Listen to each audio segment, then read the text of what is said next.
दाहिनी ओर कौवा सुंदर खेत में शोभा पा रहा है। नेवले का दर्शन भी सब किसी ने पाया। तीनों प्रकार की शीतल मंद सुगंधित हवा अनुकूल दिशा में चल रही है। सुहागिन स्त्रियां भरे हुए घड़े और गोद में बालक लिए आ रही हैं। लोमड़ी फिर फिर कर दिखाई दे जाती है। गाय सामने खड़ी बछड़ों को दूध पिलाती है।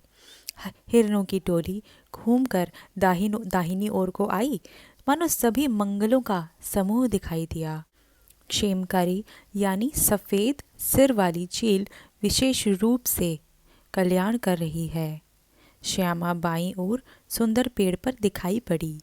दही मछली और दो विद्वान ब्राह्मण हाथ में पुस्तक लिए सामने आए। सभी मंगलमय कल्याणमय और मनवांछित फल देने वाले शगुन मानो सच्चे होने के लिए एक साथ ही हो गए। स्वयं सगुण ब्रह्म जिसके सुंदर पुत्र हैं, उसके लिए सब मंगल शगुन सुलभ हैं।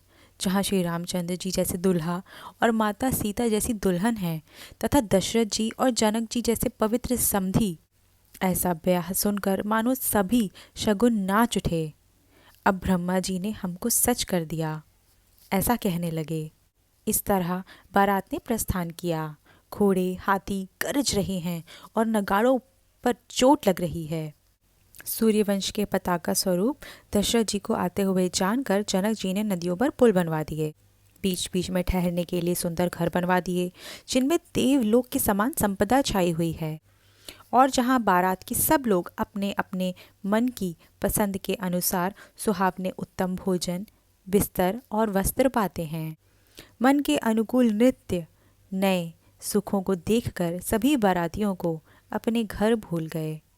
बड़े जोर से बजते हुए नगाड़ों की आवाज़ सुनकर श्रेष्ठ बारात को आती हुई जानकर अगवानी करने वाले हाथी रथ पैदल और घोड़े सजाकर बारात लेने चले। दूध शरबत ठंडाई जल आदि से भरकर सोने के कलश तथा जिनका वर्णन नहीं हो सकता ऐसे अमृत के समान भांति भांति के सब पकवानों से भरे हुए पारात थाल आदि अनेक प्रकार के सुंदर बर्तन उत्तम फल तथा और भी अनेकों सुंदर वस्तुएं राजा ने हर्षित होकर भेंट के लिए भेजी। गहने कपड़े नाना प्रकार की मूल्यवान मणियाँ पक्षी पशु घोड़े हाथी आदि बहुत तरह की सवारियाँ तथा बहुत प्रकार के सुगंधित एवं सुहावने मंगल द्रव्य और सगुन के पदार्थ राजा ने भेजे।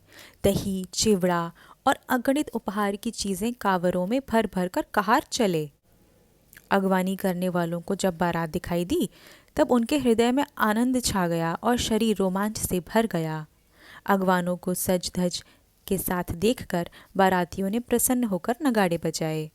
बाराती और अगवानों में से कुछ लोग परस्पर मिलने के लिए हर्ष के मारे भाग कर दौड़े और ऐसे मिले मानो आनंद के समुद्र मर्यादा छोड़कर मिलते हों। देव सुंदरियां फूल बरसाकर गीत गा रही हैं और देवता आनंदित होकर नगाड़े बजा रहे हैं। अगवानी में आए हुए उन लोगों ने सब चीज़ें दशरथ जी के आगे रख दी और अत्यंत प्रेम से विनती की। राजा दशरथ जी ने प्रेम सहित सब वस्तुएं ले लीं। फिर उनकी बख्शीशें होने लगीं और वे याचकों को दे दी गईं। तदंतर पूजा आदर सत्कार और बड़ाई करके अगवान लोग उनको जनसेवा की ओर लिवा ले चले। विलक्षण वस्त्रों के पावड़े पड़ रहे हैं, जिन्हें देखकर खुशियां ही खुशियां छा रही हैं। बड़ा सुंदर जनवासा दिया गया, जहां सबको सब प्रकार का सुविधा था। सीता जी ने बारात जनकपुर में आई जानकर अपनी कुछ महिमा प्रकट करके दिखलाई। हृदय में स्मरण सब सिद्धियों को बुलाया और उन्हें राजा दशरथ जी की मेहमानी करने के लिए भेजा। सीता जी की आज्ञा सुनकर सब सिद्धियां जहाँ जनवासा था वहाँ सारी संपदा सुख और इंद्रपुरी के भोग विलासों को लिए हुए गईं। बारातियों ने अपने अपने ठहरने के स्थान देखे तो वह देवताओं के सब सुखों को सब प्रकार से सुलभ पाया। इस ऐश्वर्य का कुछ भी भेद कोई जान न सका। सब जनक जी की बढ़ाई कर रहे हैं। श्री रघुनाथ जी यह सब सीता जी की महिमा जानकर और उनका प्रेम पहचान कर हृदय में हर्षित हुए। पिता दशरथ जी के आने का समाचार सुनकर दोनों भाइयों के हृदय में महान आनंद समाता न था। संकोचवश वे गुरु विश्वामित्र जी से कह नहीं सकते थे, परंतु मन में पिताजी के दर्शनों की लालसा थी। विश्वामित्र जी ने उनकी बड़ी नम्रता देखी तो उनके हृदय में बहुत संतोष उत्पन्न हुआ। प्रसन्न होकर उन्होंने दोनों भाइयों को हृदय से लगा लिया। उनका शरीर पुलकित हो गया और नेत्रों में जल भर आया।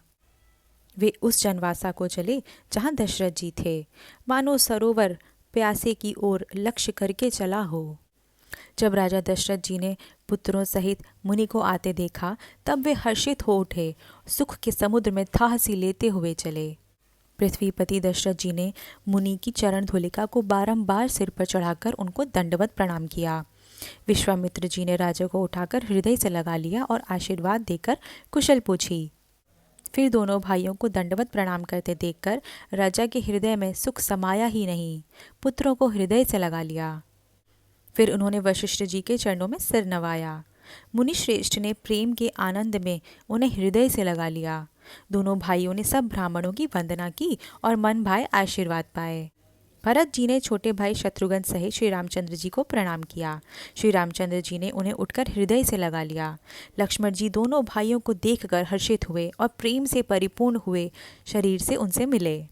तदंतर परम कृपालु और विनयी श्री रामचंद्र जी अयोध्या वासियों, कुटुंबियों, जाति के लोगों, याचकों, मंत्रियों और मित्रों सभी से यथा योग्य मिले। श्री रामचंद्र जी को देखकर बारात शीतल हुई। राम जी का वियोग में सबके हृदय में जो आग जल रही थी वह शांत हो गई। प्रीति की रीति का बखान नहीं हो सकता। राजा के पास चारों पुत्र ऐसे शोभा पा रहे हैं मानो अर्थ, धर्म, काम और मोक्ष शरीर धारण किए हुए हैं। पुत्रों सहित दशरथ जी को देखकर नगर के स्त्री पुरुष बहुत ही प्रसन्न हो रहे हैं। आकाश में देवता फूलों की वर्षा करके नगाड़े बजा रहे हैं और अप्सराएं गा गाकर नाच रही हैं। अगवानी में आए शतानंद जी, अन्य ब्राह्मण, मंत्रीगण, मागध, सूत, विद्वान और भाटों ने बारात सहित राजा दशरथ जी का आदर सत्कार किया। फिर आज्ञा लेकर वे वापस लौटे। बारात लगने के दिन से पहले आ गई है, इसे जनकपुर में अधिक आनंद छा रहा है। सब लोग ब्रह्मानंद प्राप्त कर रहे हैं और विधाता से मनाकर कहते हैं कि दिन रात बढ़ जाएं। श्री रामचंद्र जी और सीता जी सुंदरता की सीमा हैं और दोनों राजा पुण्य की सीमा हैं। जहाँ तहाँ जनकपुर वासी स्त्री पुरुषों के समूह इकट्ठे हो होकर यही कह रहे हैं। जनक जी के सुकृत की मूर्ति जानकी जी हैं और दशरथ जी के सुकृत देह धारण किए हुए श्री रामचंद्र जी हैं। इन दोनों राजाओं के समान किसी ने शिव जी की आराधना नहीं की और न इनके समान किसी ने फल ही पाए। हम सब भी संपूर्ण पुण्यों की राशि हैं जो जगत में जन्म लेकर जनकपुर के निवासी हुए और जिन्होंने जानकी जी और श्री रामचंद्र जी की छवि देखी। हमारे सरीखा विशेष पुण्य आत्मा कौन होगा? और अब हम श्री रघुनाथ जी का विवाह देखेंगे। कोयल के समान मधुर बोलने वाली स्त्रियां आपस में कहती हैं, हे सुंदर नेत्रों वाली, इस विवाह में बड़ा लाभ है। बड़े भाग्य से विधाता ने सब बात बना दी है। ये दोनों भाई हमारे नेत्रों के अतिथि हुआ करेंगे। जनक जी स्नेहवश बार बार सीता जी को बुलावेंगे और करोड़ों कामदेवों के समान सुंदर दोनों भाई सीता जी को लेने आया करेंगे। तब उनकी अनेकों प्रकार से पहुनाई होगी। सखी, ऐसा ससुराल किसे प्यारी न होगी। तब हम सब नगर निवासी श्री रामचंद्र जी और लक्ष्मण जी को देख देख कर सुखी होंगे। हे सखी, जैसा श्री राम जी और लक्ष्मण जी का जोड़ा है, वैसे ही दो कुमार राजा के साथ और भी हैं। वे भी एक श्याम और दूसरा गौर वर्ण के हैं। उनके भी सब अंग बड़े ही सुंदर हैं। जो लोग उन्हें देख आए हैं वे सब यही कहते हैं। एक ने कहा, मैंने आज ही उन्हें देखा, इतने सुंदर हैं मानो ब्रह्मा जी ने उन्हें अपने हाथों से संवारा है। भरत जी तो श्री रामचंद्र जी की ही शक्ल सूरत के हैं। स्त्री पुरुष उन्हें सहसा पहचान ही नहीं सकते। लक्ष्मण और शत्रुघ्न दोनों का एक ही रूप है। दोनों के नख से शिखा तक सभी अंग अनुपम हैं। मन को बड़े अच्छे लगते हैं, पर मुख से उनका वर्णन नहीं हो सकता। उनकी उपमा के योग्य तीनों लोकों में कोई नहीं है। तुलसीदास जी कहते हैं, कवि कोविद कहते हैं, इनकी उपमा कहीं कोई नहीं है। बल, विनय, विद्या, शील और शोभा के समुद्र इनके समान ये ही हैं।